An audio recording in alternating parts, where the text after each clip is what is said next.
Hai zara ha i za ra Hai zara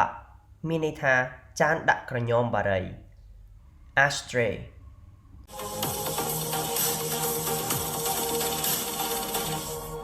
មីណាសាこんにちはសួស្តីអ្នកទាំងអស់គ្នាថ្ងៃនេះពួកយើងទៅសិក្សាអំពីពាក្យ JLPT N5 បន្ថែមទៀតទាំងអស់គ្នាបើសិនអ្នកទាំងអស់គ្នាចូលចិត្តវីដេអូនេះសូមកុំភ្លេចចុច like និង subscribe ជម្រាបបងខ្ញុំផងទេវ៉ាសាសុគ始めましょうតើកុំឲ្យខាត់ពេលយូរចាប់ដល់ទាំងអស់គ្នាពាក្យទី1របស់យើងនៅថ្ងៃនេះគឺ film film មានន័យថាខ្សែភាពយន្ត film អញ្ចឹងពាក្យមួយនេះគឺជាពាក្យកម្ចីពីពាក្យអង់គ្លេសចុះលើរៀនអានទាំងអស់គ្នា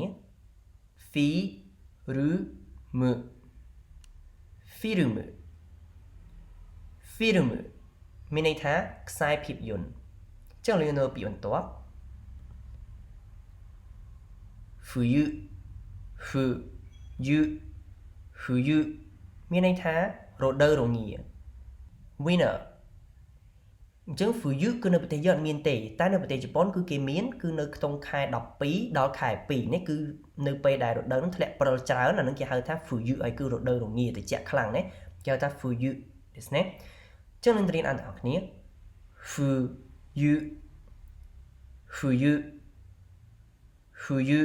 មានន័យថារដូវរងាអញ្ចឹងឥឡូវយើងទៅមើលពាក្យបន្ទាប់ gozen មានន័យថាពេលព្រឹក morning am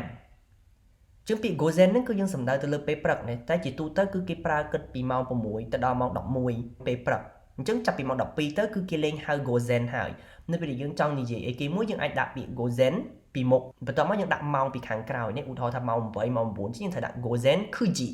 gozen 8時អីចឹងទៅនេះមានន័យថាម៉ោង9ព្រឹកឬក៏ម៉ោង8ព្រឹកណាគឺយើងប្រើពាក្យ gozen ហ្នឹងហើយណោះអញ្ចឹងឥឡូវទៅរៀនអានទាំងអស់គ្នា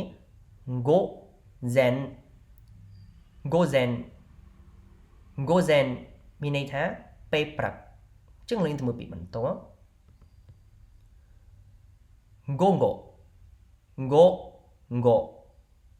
gongo មានន័យថាពេលរសៀលឬក៏ពេលល្ងាច afternoon PM អញ្ចឹង gogo ហ្នឹងគឺយើងប្រើចាប់ពីម៉ោង12ដល់ម៉ោង6ល្ងាចណាគឺយើងអាចនិយាយថា gogo អញ្ចឹងបើមិនសិនជាម៉ោង2ឬក៏ម៉ោង3គឺយើងអាចដាក់ gogo ហើយដាក់ម៉ោងនៅពីខាងក្រោយមកណា gogo niji មានន័យថាម៉ោង2រសៀលអីចឹងទៅណោះឬក៏ម៉ោង5ល្ងាចគឺយើងអាចប្រើ gogo បានដែរអញ្ចឹងនៅពេលយប់គឺគេប្រើផ្សេងគេប្រើ yoru អាហ្នឹងគឺមានន័យថាយប់ណាដូចម៉ោង7យប់ម៉ោង8យប់អីចឹងទៅណោះអញ្ចឹងនឹងរៀនអានទាំងអស់គ្នា gongo មានន័យថាពេលរសៀលឬក៏ពេលល្ងាចអញ្ចឹងលេងទៅមើលពាក្យបន្ទាប់ gram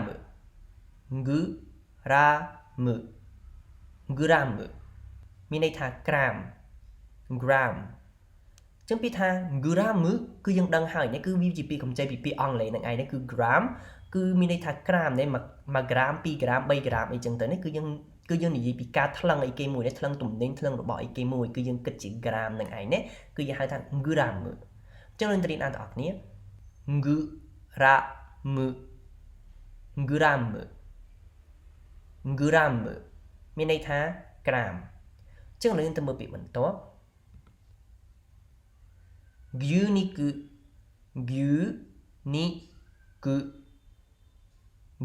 肉មានន័យថាសាច់គោ beef យើងអាចនិយាយថា 牛肉が好きですមានន័យថាខ្ញុំចូលចិត្តសាច់គោណាអញ្ចឹងចំពោះអ្នកដែលអត់ចូលចិត្តសាច់គោយើងអាចនិយាយថា 牛肉が好きじゃないですយើងដាក់ des ពីខាងក្រោយដើម្បីគួរសមណោះអញ្ចឹងយើងអាចប្រាប់គេពីចំណង់ចំណូលចិត្តរបស់យើងណានៅពេលដែលគេសួរយើងអាចប្រាប់ថាយើងចូលចិត្តសាច់គោឬក៏យើងមិនចូលចិត្តសាច់គោបានណាអញ្ចឹង 牛肉 ですねអញ្ចឹងយើងទៅរៀនអានទាំងអស់គ្នា 牛肉មានន័យថាសាច់គោអញ្ចឹងយើងទៅមើលពាក្យបន្ទាប់ 牛乳មានន័យថាទឹកដោះគោស្រស់ milk អញ្ចឹង view អ្នកនរគ្នាគួរតែស្គាល់ហើយនេះទៅដល់គូស្រស់ដែលគេលក់នៅតាមផ្សារទំនើបគឺអ្នកខ្លះក៏ចូលចិត្តញ៉ាំអ្នកខ្លះក៏អត់ចូលចិត្តញ៉ាំទៅនេះគ្រាន់តែយើងញ៉ាំទៅវាមានជាតិកាល់ស្យូមច្រើនវាជួយឆ្អឹងយើងឲ្យរឹងមាំណាគឺ view នេះណាយើងអាចនិយាយថា view を飲む view を飲むមានន័យថាផឹកទឹកដោះគោស្រស់ឬក៏យើងអាចនិយាយថារាល់ព្រឹកយ៉ាងថា mayasa view を飲むមានន័យថាខ្ញុំផឹកទឹកដោះគោស្រស់ជារៀងរាល់ព្រឹកណាអញ្ចឹង view ហ្នឹងនៅពេលដែលយើងអានយើងត្រូវប្រុងប្រយ័ត្នណាគឺមានការអូសសំឡេងទាំងពីរអក្សរគឺ view នេះគឺវាមានសំឡេងវែងហើយណា view ហើយ new ហ្នឹងក៏ត្រូវតែវែងដែរគឺ new អញ្ចឹង view new យើងអាចអានថា view new បានទេក៏យើងអាចអានខ្លីទេយើងត្រូវតែអូសសំឡេងឲ្យវែងណាអញ្ចឹងយើងត្រូវរៀនអានទាំងអស់គ្នា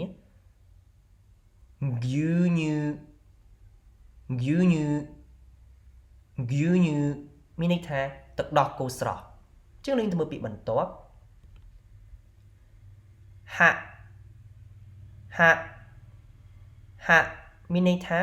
ធ្មេញ tooth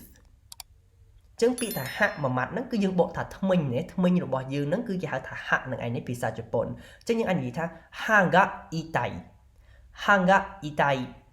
haga itai មានន័យថាឈឺធ្មេញនេះព្រោះថាយើងឈឺធ្មេញយើងត្រូវទៅពេទ្យធ្មេញអញ្ចឹងយើងប្រាប់គេថាwatashi no haga itai desu មានន័យថាធ្មេញខ្ញុំគឺឈឺណាស់យើងចង់និយាយបែបហ្នឹងណោះ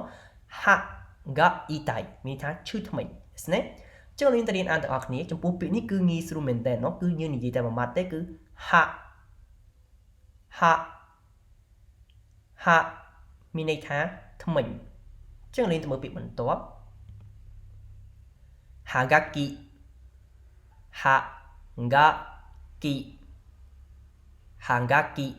មានន័យថាប័ណ្ណប្រេសនី postcard អញ្ចឹងពី hagaki ហ្នឹងអ្នកនរគ្នានឹងឮច្រើននៅពេលអ្នកនរគ្នាទៅការិយាល័យប្រេសនីណានៅពេលអ្នកនរគ្នាទៅផ្ញើអីវ៉ាន់ឬក៏ទៅផ្ញើរបស់អីគេមួយនៅប្រេសនីហ្នឹងអ្នកនរគ្នានឹងឮគេនិយាយពាក្យ hagaki ហ្នឹងឯងនោះគឺប័ណ្ណប្រេសនីហ្នឹងឯងណាអញ្ចឹងយើងទៅរៀនអានទាំងអស់គ្នា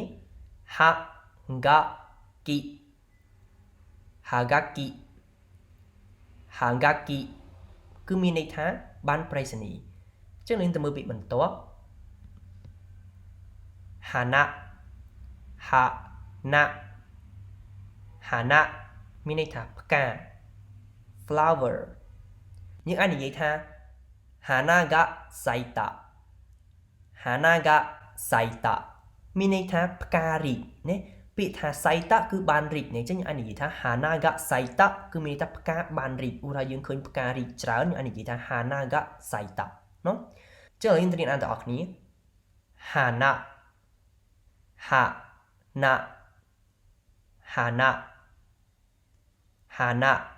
មានន័យថាផ្កាចឹងយើងទៅមើលពាក្យបន្ទាប់ hairu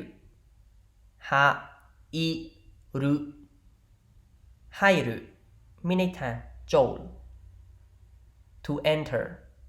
ចឹងពាក្យថា hairu ហ្នឹងគឺយើងប្រើនៅពេលដែលយើងចូលទៅកន្លែងណាមួយណាឧទាហរណ៍ថាយើងចូលផ្សារទំនើបឬក៏យើងចូលផ្ទះឬក៏យើងចូលកន្លែងណាមួយចូលសាលាចូលអីគឺយើងប្រើពាក្យ hairu ហ្នឹងឯងនោះមានយើងដើរចូលទៅខាងក្នុងអញ្ចឹងយើងប្រើពាក្យ hairu អញ្ចឹងយើងអាចនិយាយថា kyoshitsu ni hairu មានន័យថាចូលថ្នាក់រៀនណា kyoshitsu មានន័យថាថ្នាក់រៀនឬក៏បន្ទប់រៀនហ្នឹងឯងអញ្ចឹងយើងចង់និយាយថាយើងចូលបន្ទប់រៀនគឺយើងនិយាយថា kyoshitsu ni hairu ですねអញ្ចឹងចំពោះពាក្យនេះយើងត្រូវតែប្រកបពាក្យចូលគ្នាណាគឺយើងអានថា hai ឬមានន័យថាហាក់បូកអ៊ីទៅជា hai អញ្ចឹងទៅជា hai ឬចឹងយើងទៅរៀនអានទាំងអស់គ្នា ha i ឬ hai ឬមានន័យថាចូលចឹងយើងទៅមើលពាក្យបន្ទាប់ hai zara ha i zara hai zara មានន័យថាចានដាក់ក្រញោមបារី ashtray ចឹងពាក្យនេះគឺយើងមើលតាមអក្សរកាន់ជីគឺយើងអាចយល់បានដោយសារតែពាក្យថា hai នេះគឺមានន័យថាផេះដល់ពេលពាក្យ zara នេះគឺមានន័យថាចានអញ្ចឹងបើសិនយើងបកតាមអក្សរវាមានន័យថាចានដាក់ផេះអញ្ចឹងហើយគឺវាមានន័យថាចានដាក់ក្រញោមបារីហ្នឹងឯងព្រោះថាក្រញោមបារីគឺវាមានរាងដូចជាផេះអញ្ចឹងឯងនោះអញ្ចឹងយើងរៀនអានទាំងអស់គ្នា hai zara ha i zara រៈហើយសារៈហើយសារៈមានន័យថាចានដាក់ក្រញោមបារីអញ្ចឹងឡើងទៅមើលពាក្យបន្ទាប់ហាន់ជីមេតេហាជីមេតេហាន់ជីមេតេមានន័យថាលើកដំបូងឬក៏លើកទី1 for the first time អញ្ចឹងពីហាជីមេតេហ្នឹងគឺមានន័យថាលើកទី1គឺយើងធ្វើរឿងអីគេមួយលើកទី1ណាគឺយើងប្រើហាជីមេតេឧទាហរណ៍ថាហាន់ជីមេតេគីតាហាន់ជីមេតេគីតាមានន័យថា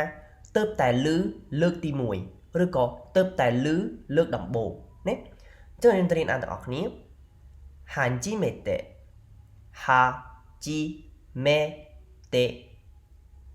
ហាន់ជីមេតេហាន់ជីមេតេមានន័យថាលើកដំបូងឬក៏លើកទី1អញ្ចឹងយើងទៅមើលពីបន្ទាប់ហាកូហាកូហាកូមានន័យថាប្រអប់ box អញ្ចឹងពីថាហាកូគឺយើងសំដៅទៅលើប្រអប់4ជ្រុងនេះឲ្យតែប្រភេទជាប្រអប់គឺយើងហៅថាហាកូនឹងឯងនេះមិនថាធំឬក៏តូចទេអញ្ចឹងយើងអាចនិយាយថាហាកូនីអ៊ីរេម៉ាស់ហាកូនីអ៊ីរេម៉ាស់ពាក្យថាអ៊ីរេម៉ាស់មានន័យថាដាក់ចូលនេះអញ្ចឹងយើងមានន័យថាដាក់ចូលក្នុងប្រអប់នេះហាកូនីអ៊ីរេម៉ាស់អញ្ចឹងយើងទៅរៀនអានទាំងអស់គ្នាហាកូហាកូហាកូហាកូមានន័យថាប្រអប់អញ្ចឹងយើងធ្វើពាក្យចុងក្រោយរបស់យើងហាគឹហាគឹហាគឹមានន័យថាពាក់ឬក៏ស្លៀក to wear to put on អញ្ចឹងពីថាហាគឹនេះគឺយើងបកជាភាសាខ្មែរយើងមានន័យថាពាក់ក៏បានស្លៀកក៏បានដែរតែពាក់គឺយើងប្រើចំពោះពាក់ស្បែកជើងនោះឬក៏ស្លៀកខោគឺយើងអាចប្រើជាមួយនឹងពាក់អាវបានទេអញ្ចឹងពីហាគឹនឹងគឺយើងប្រើបានតែមួយកណ្ដាត់ខ្លួនចុះមកខាងក្រោមទេគឺយើងអាចប្រើថាពាក់អាវបានទេពាក់អាវគេប្រើពាក្យផ្សេងហ្នឹងគឺ kiru មានន័យថាពាក់អាវអញ្ចឹងហាគឹយើងអាចប្រើបានតែជាមួយស្លៀកខោស្លៀកសំពត់ឬក៏ពាក់ស្បែកជើងណាចំពោះភាសាខ្មែរយើងពាក់គឺយើងប្រើតែមួយទេតែចំពោះភាសាជប៉ុនគឺគេមានច្រើនનોគេមានពាក់វ៉ែនតាគេប្រើផ្សេងពាក់មួកគេប្រើផ្សេងពាក់អាវគេប្រើផ្សេងនោះគឺគេប្រើខុសៗគ្នាអញ្ចឹងឥឡូវទៅរៀនអានទាំងអស់គ្នាហាគឹហាគឹហាគឹហាគឹមានន័យថាពាក់ឬក៏ស្លៀកいかがでしたかយ៉ាងម៉េចអ្នកទាំងអស់គ្នាចំពោះមេរៀនថ្ងៃនេះខ្ញុំសង្ឃឹមថាអ្នកទាំងអស់គ្នានឹងអាចចងចាំពាក្យទាំងអស់នេះដោយខ្លួនឯងដើម្បីចង់ដឹងថាតើអ្នកទាំងអស់គ្នាបានចងចាំពាក្យទាំងអស់នេះហើយឬនៅតោះខ្ញុំសាកល្បងធ្វើតេស្តទាំងអស់គ្នាចំពោះតេស្តនេះខ្ញុំនឹងចេញជាភាសាជប៉ុនហើយឲ្យអ្នកទាំងអស់គ្នារៀនអាននិងបកប្រែជាភាសាខ្មែរដោយខ្លួនឯងខ្ញុំនឹងទុកពេល3វិនាទីឲ្យអ្នកទាំងអស់គ្នាដើម្បីអាននិងបកប្រែតោះខ្ញុំចាប់ផ្ដើមទាំងអស់គ្នា